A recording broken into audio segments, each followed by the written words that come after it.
Questa, Diana, è Porta San Gennaro, la più antica di Napoli. Pensa che è stata costruita più di 1000 anni fa.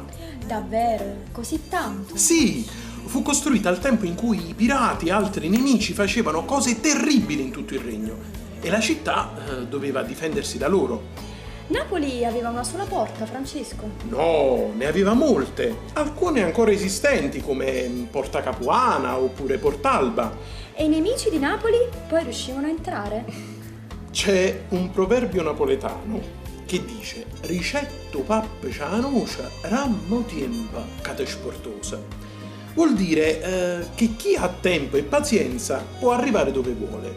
Secondo te c'è un proverbio cinese che dica un po' la stessa cosa? Fammici pensare. Ah, sì! 持之银行. Ah, ecco, vedi? A volte i nemici riuscivano ad entrare in città e a saccheggiarla, altre invece no.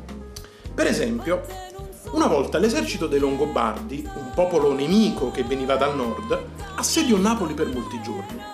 I napoletani erano molto stanchi e affamati, erano quasi sul punto di arrendersi e aprire le porte ai nemici. Però, a un certo punto, arrivò l'esercito dei Saraceni, coi quali Napoli si era alleata.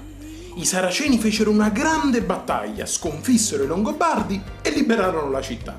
Ricordati, bisogna essere pazienti anche nell'aspettare la fortuna. Prima o poi arriva.